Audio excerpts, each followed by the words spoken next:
मेरे दिव्य गुरुदेव श्री परमहंस योगानंद जी के द्वारा ये टॉपिक संतुलित जीवन का महत्व। जब आप अपने विचारों का आध्यात्मिकरण करते हैं, मतलब जब आप अपने हर विचार पर परमात्मा को प्रथम स्थान देते हैं, यानी कि जब हम सोचते हैं तो हम सिर्फ ईश्वर का ही चिंतन करते हैं।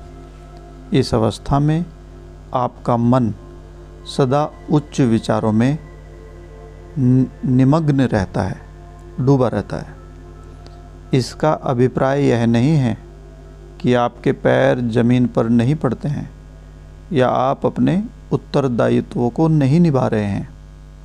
गुरुदेव की प्रशिक्षण इस बात को सुनिश्चित करता है, उन्होंने जो हमें साधना दी है, मैं उसके लिए बहुत कृतज्ञ हूँ।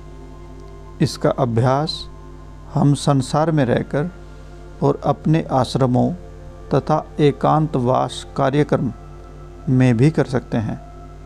यदि हम सब ईश्वर को पाने की आशा में पहाड़ों की ओर पलायन कर गए होते तो हमारी नियति कितनी निराशाजनक होती। अधिकांश भक्तों में उस तरह के जीवन के लिए आध्यात्मिक बल नहीं होता। ऐसा गुरु जो परमेश्वर के साथ एक होता है, वह जानता है कि प्रत्येक शिष्य को किस प्रकार के प्रशिक्षण की आवश्यकता होती है और वह उसे वहीं रखता है जहां उसका आध्यात्मिक विकास सर्वोत्तम ढंग से हो सकता है। ऐसे दिव्य संतों के महान उदाहरणों पर विचार करें। जैसे अविला की संत टेरेसा, जो अत्यधिक व्यवहारिक थे, जिन्होंने बड़ी बड़ी बाधाओं के होते हुए भी कई आश्रमों की स्थापना की थी और फिर भी सदा प्रभु के प्रेम में आनंद विभोर रहती थी। ईश्वर प्रेम में हमेशा निमग्न, हमेशा आनंदित। और संत बर्नाडेट के जीवन में जो संघर्ष और गलतफहमी आई, उनके बारे में भी सोचिए। उनके अंतिम क्षणों की कथा मेरे अंदर जोश भर देती है।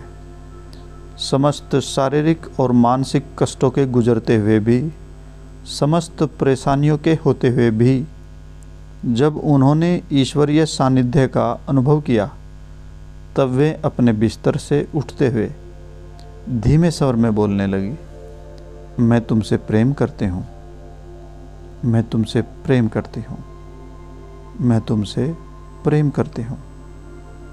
मेरे लिए यही पूर्णता है। ईश्वर के साथ ऐसा संबंध ही मैं सबसे चाहती हूँ। यह प्रवचन दया माता जी के द्वारा, और यह उन विधियों के द्वारा अपने विचारों का आध्यात्मिकरण करने से आता है जिनके बारे में मैंने बताया है। ईश्वर में विश्वास, नित्य ईश्वर से गहरी प्रार्थना और ध्यान, और ईश्वर की इच्छा के प्रति पूर्ण समर्पण, और उन्हें अपनी परेशानियां सौंपना। क्या यह एक सुंदर विचार नहीं है? क्या यह जीने का उच्चतम तरीका नहीं है? ध्यान के पश्चात, ध्यान के दौरान अनुभव की गई शांति और आनंद की अवस्था में रहने का प्रयत्न करें। ध्यान और प्रार्थना करके तुरंत मत उठें। ध्यान करने के बाद वहीं बैठे रहें और ईश्वर से वार्तालाप करें। आपके अंदर में शांति का अनुभव परमात्मा की उपस्थिति का प्रमाण है, और कार्य करते समय भी ईश्वर पर मन को लगाए रखने के लिए उसी शांत अवस्था को बनाए रखना बहुत आवश्यक है। ध्यान के पश्चात जब तक आपसे हो सके तब तक अपने अंदर में ईश्वर के बोध को, उनके ज्ञान को, उनके अनुभव को उनके चिंतन को बनाए रखें। चाहे आप काम कर रहे हों या व्यायाम कर रहे हों अथवा आराम कर रहे हों, जितना अधिक आप ऐसा करेंगे उतना अधिक यह अवस्था आपके लिए सहज होती जाएगी और आप हमेशा ईश्वर के चिंतन में जी पाएंगे। सही में यही आपकी चेतना की नैसर्गिक अवस्था है, यानी कि यह निश्चित है कि ईश्वर में जीना, ईश्वर में कार्य करना और अपना अस्तित्व बनाए रखना। परंतु इसका अनुभव करने के लिए आपको ध्यान के समय में प्राप्त आनंदपूर्ण एवं शांतिमय बोध को बनाए रखने का प्रयास करना होगा, अर्थात ध्यान के समय को बढ़ाना होगा। गुरुदेव हमसे कहा करते थे, इसे मत जाने दो, इसे मत खोने दो। ईश्वर के इस विचार में विश्राम करो, इसी में कार्य करो, इसी विचार में रहते हुए दूसरे की सहायता करो। ईश्वर के शांतिपूर्ण विचार में जीवन के समस्त अनुभवों का सामना करो, तब तुम सचमुच ही जी रहे होंगे। याद रखें कि जीवन एक स्वप्न है। इस स्वप्न में कुछ भी वास्तविक नहीं, सिवाय इसके कि हमारे सब अनुभव ईश्वर से ही आते हैं। जैसा गुरुजी कहते थे, जब हम गहनतापूर्वक ध्यान करते हैं तब हम पर्दे के पीछे चले जाते हैं और उस दिव्य निर्देशक से अवगत हो जाते हैं जो सृष्टि रूपी सिनेमा को नियंत्रित कर रहा होता है, इसका और हमारा मार्गदर्शन कर रहा है। सत्य सरल है। जब हम परमहंस योगानंद जी के पास समस्याएं लेकर जाते थे, कभी भी कोई विस्तृत विचार विमर्श नहीं होता था, केवल एक सहज सा उत्तर, अपना मन ईश्वर पर रखो।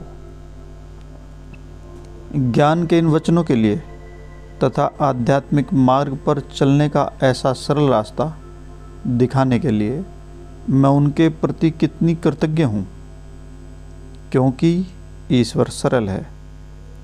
जीवन जटिल प्रतीत होता है क्योंकि यह वास्तविक नहीं है, केवल सत्य ही सहज है। जब कोई व्यक्ति झूठ को अपने जीवन का आधार बना लेता है तो वह अपना सारा समय इस झूठ को छिपाने में ही बिता देता है। वह अपने चारों ओर एक जाल बुन लेता है और फिर स्वयं को उससे मुक्त नहीं कर पाता। परंतु जब कोई व्यक्ति सदैव सत्यवादी होता है, अर्थात ईश्वर के साथ जीता है, वह स्पष्ट होता है। उसके विचारों में अथवा उसके जीवन में कोई जटिलता नहीं होती। ईश्वर के साथ भी यही बात है।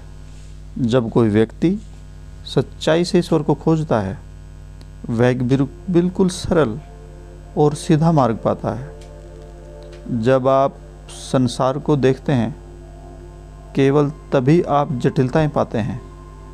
जब आप आंतरिक रूप से ईश्वर को देखते हैं, उनके विचार को सोचते हैं, उनमें निमग्न रहते हैं, तो आप नितांत सादगी,